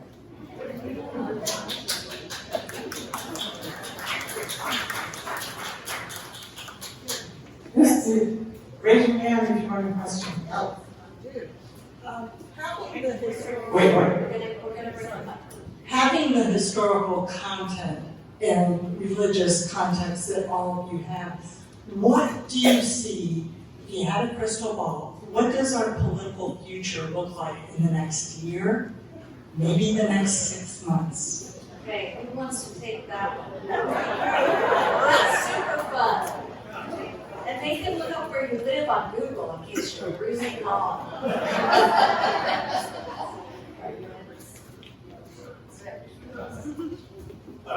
So, you know, this is obviously an impossible question, and I think that 2016, you know, showed everyone not to feel like they know what was coming next. Here's what I think is guaranteed for us. I think we're guaranteed for, we have 60-something days to an election. You can think about every possible scenario of that election. That could be a Kamala Harris landslide win. That could be a Donald Trump landslide win. That could be a within the margin of victory or counting votes for a number of weeks in Wisconsin, Arizona, Michigan, wherever kind of situation. We are in for turmoil, no matter what. And I don't say that to be scary or to you know, for any other reason except for that's true. And this is me talking, not the good people at Wake Up Sonoma, this is me. If Donald Trump wins, and wins in a way that is somewhat decisive, he's going to take that as a mandate. And all of the engineers of Project 2025 and Agenda 47 are going to take that as license to use the Insurrection Act on all those protesters in Baltimore and in Portland and everywhere in between. They've already said they would do it. They want incarceration camps and deportation camps across the country. Those will start. The kinds of crackdowns on the culture we live in will take place. So to be gay, to be trans in small town America will be, I think, nearly impossible without harassment and fear. It already is, don't get me wrong, I'm not trying to overlook that, but it will get way worse, okay? But the other scenarios are ones in which every fiber of our democracy will be tested. And so, if Kamala Harris wins decisively, the people we're talking about tonight, at least the people that I study, are not going to take that and just say, well, time for Rachel Pickleball, we gave her her best, okay? They think that their country got stolen from them in the 1960s. The Civil Rights Movement, the Civil Rights Act, immigration reform, Stonewall, Equal Rights Amendment, feminine mystique, the Levin case, that's when they think their country got taken by all the people at the round table with no deserve. And then when Trump told them in 2020 they stole the election, it resonated 50 years into their souls. So if it happens again, that claim is already in the making. So it's little fires everywhere. It's the collapse of democracy in pockets. It's the building of coalitions between constitutional sheriffs and police departments that have gone down the QAnon rabbit holes. It's the school boards that have been given over to those adhering to MAGA ideologies. It's those militias in the Pacific Northwest and in Shasta County and other places that are willing to build infrastructure to make rebellion possible. That's ahead. So I think what's, to me, as important as this is like November is a watershed moment for the country. If it's a non-fascist win, the work doesn't stop. And that's what I want to leave you with tonight, is the people that are in my book and that I used to live with, they don't think in terms of, well, we didn't win it, so let's find something else to do. The Council for National Policy, the Heritage Foundation, they think about plan B, C, D, E. How do we recruit? How do we get more funding? Who do we work with next, whether it's the technocrats or anyone else, to make this happen? They don't stop. And they see this as a fight beyond their lifetimes. And so many times folks that I think we build coalitions with think, well, if we could just get Roe reinstated, then the fight would be over, and we could all go back to brunch and pickleball, right? And that's not how, the reason my book is Preparing for War, it's a very aggressive title, people don't like it, but it's because they are preparing for war always. It's not because I want to be in one, but it's because that's how they think of their place at that round table, right? Not dialogue, not negotiation, not debate. And so that is what we're in for, whether it's a Kamala Harris victory, whether it's a send it to the courts, outboard Bush, or it's a decisive and really scary and terrifying victory for the other side. That's reassuring, Brad. Next question. You want to say something, Peter? Yeah, I did. Pardon me. That's exactly the way that I think, but I've been heartened by friends of mine who are out in the field, who are reporters and investigative journalists and things, and they are surprised at the degree to which various states have strengthened the election laws, have learned from the last year's election, and he's not nearly as nervous about all this as I am. He's been traveling the country and he sees a lot of evidence that the fiber of democracy is quite strong in many places.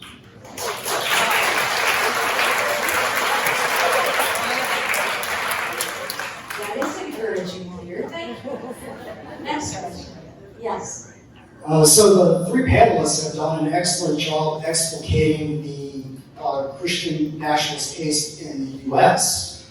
We're seeing kind of similar conservative nationalist movements in countries such as Europe, like Germany, France, who almost elected Marine Le Pen. So do you see this Christian nationalist movement maybe in a more global sense? Because I think at least in the German and French cases, it was a backlash to those countries becoming more and more immigrants. So that parallels with the American case. So then, could this be a larger global movement? It definitely is. That's the short answer. And it has similar roots in a couple of ways. We share a Jewish origin. My family, my last name is Vásquez-Levy, so one side of my family is Christian, the other side is Jewish, and I've never been able to choose grandmothers, so I've been raised and attained both identities as part of my own self-understanding and practice. And so the history of displacement in my Jewish side of the family goes deep, right, and it's very related. In many ways, Jews in Europe was sort of the perennial other. All of the things that were exercised to understand the othering of Jews in Europe were the rehearsal for the colonies. Eventually, if you start looking at theological frameworks, papal bulls, everything that was done in the 1400s in preparation for what then became this 500-year project of colony to basically give the right to one group of people to go do a Columbus sail day and just take whatever they wanted anywhere, right? You needed to create a rationale for that, right? You needed to develop, and what better way to do it than to, infuse into it some kind of religious sense, that God-given right of this manifest destiny that would shape it. So that began in Europe. It actually shaped, rehearsed for Jews and then Muslims, and then practiced throughout the world, right? To indicate the sense that at the table, this particular group of people have the rights. And so the resurgence of that around the world is similarly shaped. The fear of a changing society, the realities of environmental degradation that are moving people globally, the greater awareness of global south about the realities of wealth and access that are meaning people are moving towards the north, and so creating this fear about where people are coming. So I think it is more deeply embedded in many of the places around the world. And because of that also gives us an opportunity to act around it more globally, right? To engage more seriously about big questions about how we think differently about wealth, about its distribution, about who has the rights to whatever it may be that we are trying to distribute.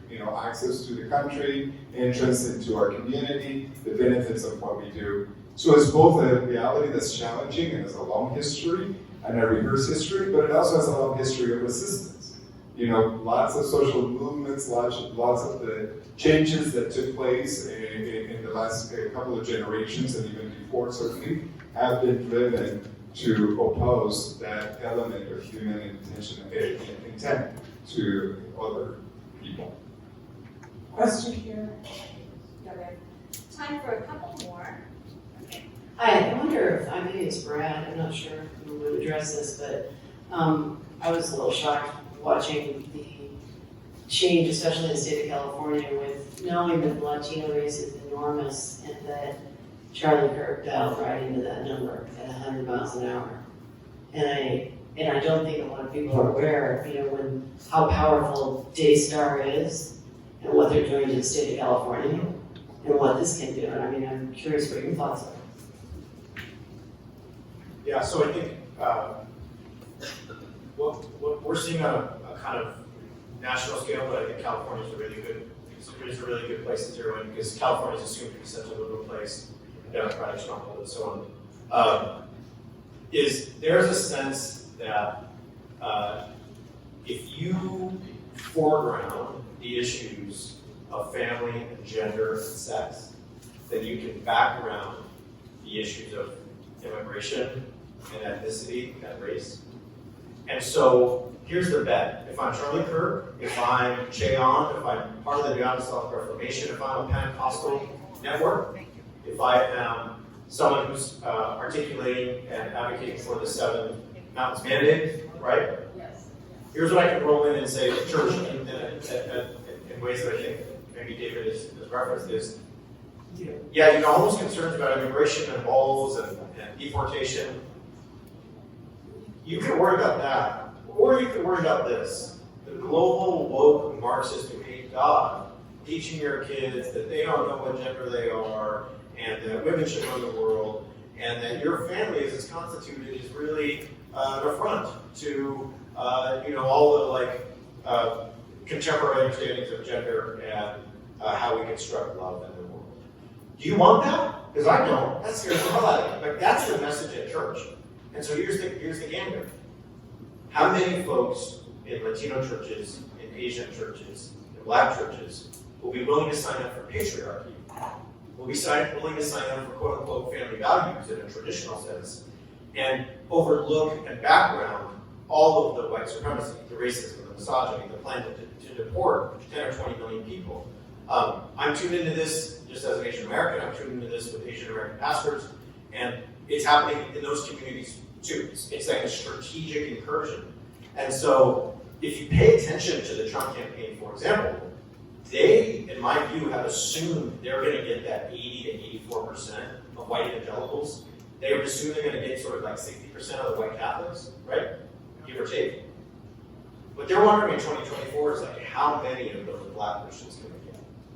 How many Asian American Christians can we get? How many of those Latino churches can we get people in? Like, if you look at the Trump campaign, there is such a strategic Latinos for Trump. There is such a strategic Latin Pentecostal outreach program and elevating those leaders from places of visibility. So Charlie Kirk is just an outgrowth of that whole idea. In my opinion, I'm happy to defer to David and others on this, but that's how I see it. If you notice the immigrants that Trump denigrates these days, he very rarely now talks about Mexicans as he used to. He's always talking about Chinese folks. Right? And like Asian people know when you say Chinese folks, they think everyone's from China. Like, we all know. Go back to Chinese. We don't care if you're Vietnamese or Thai or it doesn't matter. So why? Because he's hoping some of those folks you're thinking of are going to be convinced. And we're seeing that especially with young men. Like you see those men aged 20 to 30, and they, regardless of race, are really seduced by the overt patriarchal misogyny of Kirk, Andrew Tate, right? It could be any one of those talking heads. And so that's the splits on like the 25-year-olds in this country in terms of how they're voting. The women are voting in such drastic numbers one way, and the men are going the other. So anyway, sorry. I hope that makes sense. All right, Lisa. Here. Peter's beloved.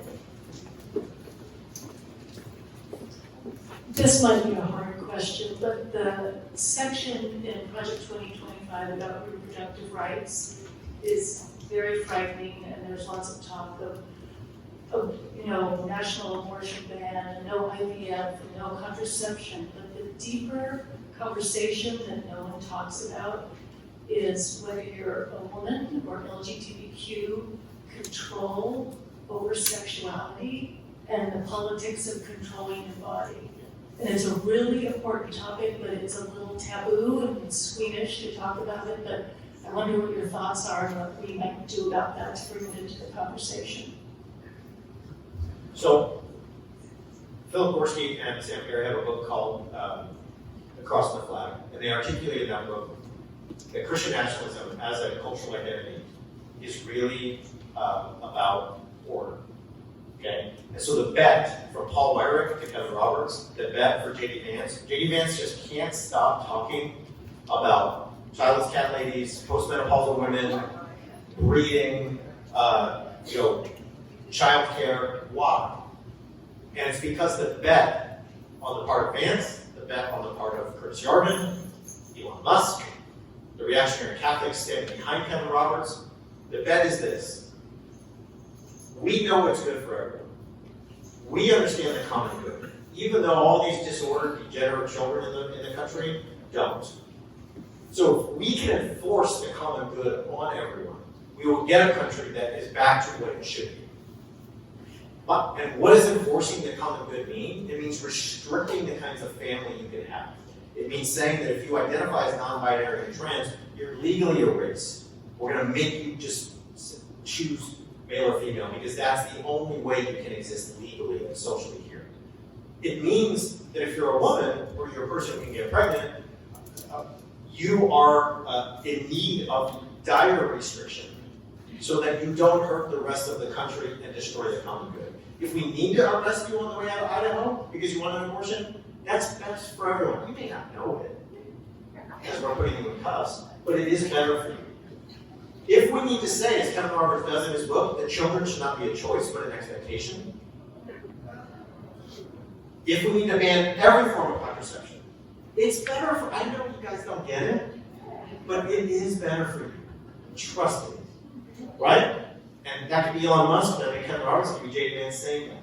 So the Project 2025, it comes straight from this worldview, that if you restrict family into the way God wants it and plans it, everyone will benefit, and that this will start to look like the country it's supposed to be again.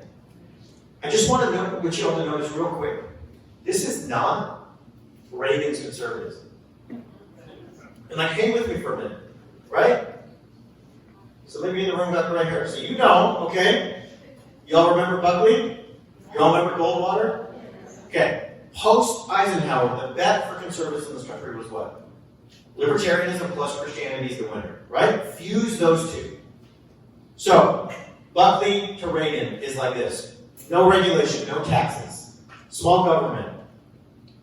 Christianity, God bless America. Okay? That got us Reagan. Mike Pence was the last message of that. Mike Pence was like a classic Reaganite, right? No, small government, big Christianity guy. What we now have is a conservatism of massive government. Think about it. They have realized that when we look around the table, we're too small now. There's not enough of us. We need a government that will regulate everything. Your bedroom, your genitals, your family, your identity. You are under the supervision of the big executive patriarch dad who's the president now. The big daddy God and the big daddy president will make you understand what's good for you. And if you resist, we'll just have to treat you like the children you are. Okay? And so how do you react against that? We're seeing it all over I know I'm kind of fun at parties, I promise. Okay? But not as fun as Peter or Tripper, not like this, right? Okay? But all over the country since Roe fell, what have we seen? Kansas, Arizona, Missouri. Everyone is voting to make sure reproductive rights, right, has a chance. So this is a way to organize. This is a way to organize, right? This is the way that wins. The 24-year-old woman and the 64-year-old woman, they will both stand in line, right? The college students on my campuses, they will stand in line for this issue. This is a way to build a coalition. It's a silver line. They overplayed their hand. Okay? When they're talking about the role of postmenopausal women is to take care of their grandkids, When they're saying they're going to arrest you on the highway and give you the death penalty, it's tipped. And there's a way to build a coalition here that will win. And so I think it's actually an opening there strategically. So there is some great questions. I think we're going to wrap up the question for tonight. We can be here until midnight, and I want to give our speakers an opportunity to offer their best last thoughts on the idea of what it is we're being called to, how to embody democracy, yes, at this particular time, but also just speak to this idea of how much of our democratic system is based on the idea of decency. And why is democracy a sacred value? So I'm going to repeat those questions again. I want to hear a little bit more, we want to hear a little bit more about what people are being called to and how to inhabit democracy in a way that's helpful and hopeful. And also how much of our democratic system is based on decency and why is democracy a sacred value? And I think we'll start with you, Peter, and just point out. So one of the things that you can actually read is you can go back to the words of George Washington and Thomas Jefferson and James Madison, who explicitly stated that they were deists. They were not Christians, and they were not forming a Christian country. They believed in a God who kind of set things going. And then people had rights and responsibilities. So all of this stuff, none of this stuff is in the Constitution, is just BS. You can see it there. Separation of church and state is written down in English in the Constitution. George Washington, Thomas Jefferson, if you see these shows about the American Revolution, it's quite clear. And what they did was heroic, that they left space for Brad and David and me and LGBTQ people. That was in their vision. They didn't make it all a lot of fuss around slavery, a lot of fuss around women, a lot of fuss around poor people. But over time, we've kept making inroads. The thing that strikes me about it is we didn't know until Donald Trump how much of our system was based on norms. It's not law. Law can't protect us. Law is proven feeble and helpless against a man with no respect for norms. And yet norms are the things that we can act on and enforce one among the other by respect, by decency. Vaclav Havel once said, there's no law preventing you from sweeping the street in front of your shop, from greeting everybody when they come in the morning. So in a way, that's a great power that we have, which is the power of culture, is recognizing that the lubrication that makes our system work is norms.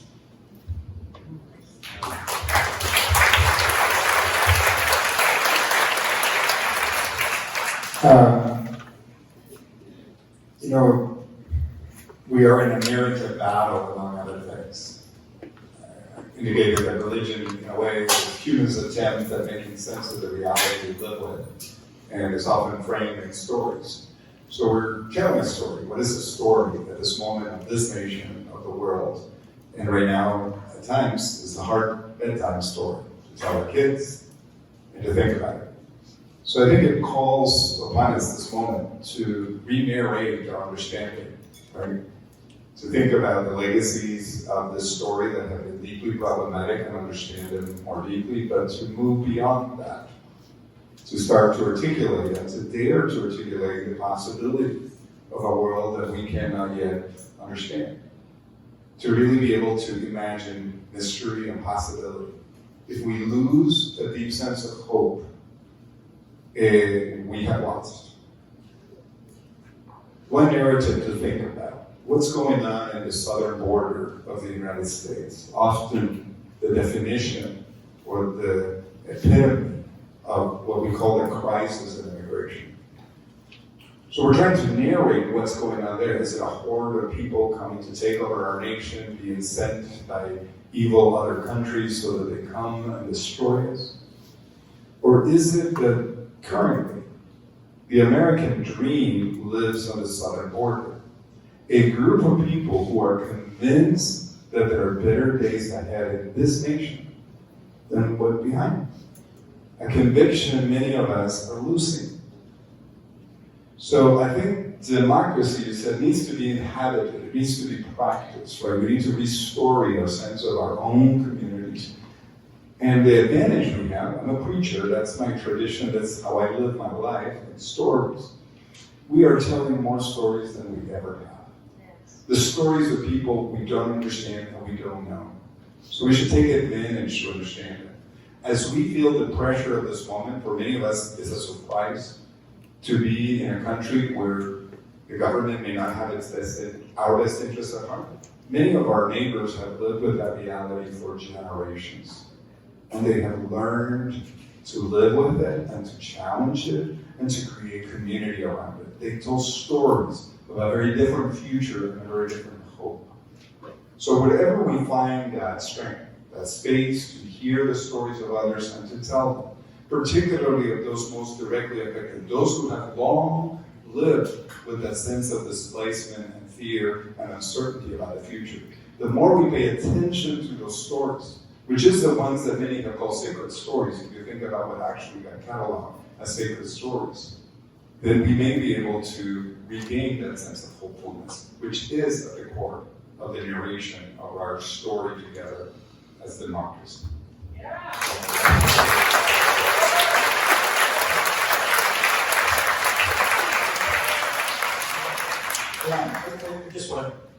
Just inspiring, and I want to pick up on that. So democracy itself is a story. Democracy is a story that says everyone, regardless of who you are, regardless of class, race, religion, and so on, you have an equal share. We're going to share power. So it's a story that says, right, going back to something Peter said, that every one of us has inside of us, right, the voice of the people in one unit. And together we make up that. And so democracy is a story that can and should be added to all of the sacred stories that we live by. Okay? So if democracy is a story, it holds immense possibility. Amanda Gorman said about a month ago that empathy emancipates. Right? So if you tell the story that we are all equal and we all share power because we have in each of us one unit of the will of the people, that you could be somebody who comes from what's considered a lower place or a higher place. You could, right, have a mixed family. You could have a marginalized identity. That we're all equal. Okay? Then when I empathize with my neighbors, I'm not doing so as an aristocrat who thinks, oh, those poor folks who were not born as noble as me, let them eat cake. I'm not thinking, right, about others across an ontological divide where I am something different from them. So if I tell the story of democracy, when I enact empathy, all of a sudden I'm thinking myself into the place of the human who holds the will of the people inside them just as I can.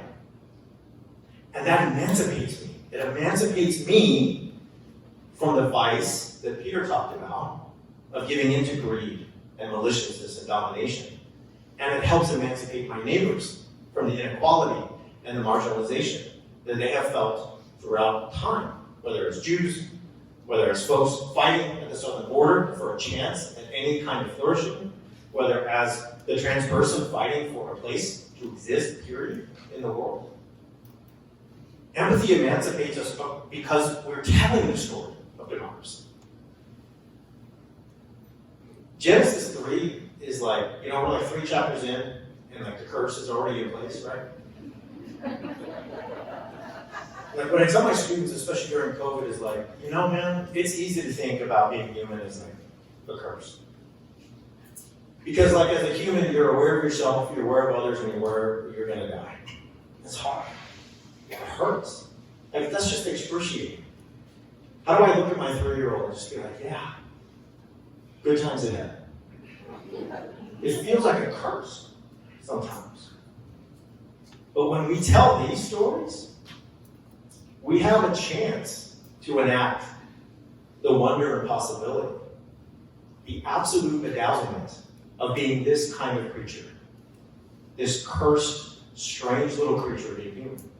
That every time you discover a new place, every time you go to the ends of the earth and uncover something that no one ever thought of, every time you do something as mundane as wake up next to someone you love, and you've shared some kind of reciprocity with, every time you see an old friend and you sit down on a park bench and for 2 hours you don't have to human alone, you overcome that fucking curse. And the way we get there are the stories we tell about each other.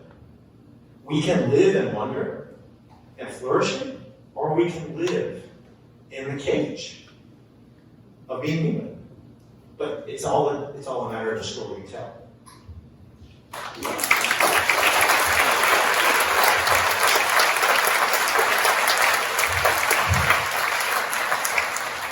so glad it was you to drop the F-bomb and not me. Okay, usually me. So I want to thank, of course, Peter and David and Brad.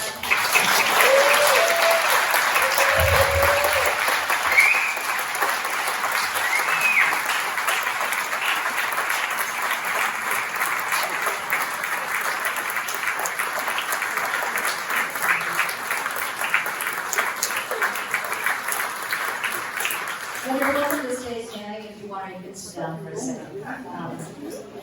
I think one of the most important things to remember is that the people who have spoken here tonight are people, right? They're actors and activists, they're professors and prophetic, they're single dads and authors and insiders. But we can't forget the poets and the artists and the dreamers. So I want to leave you with a little poem as you go off into the night, and you do so with goodness in your heart. There's been much revealed tonight that should give you good hope. This is a poem called Small Kindnesses from a book called Healing the Divide, Poems of Kindness and Connection by Onishi.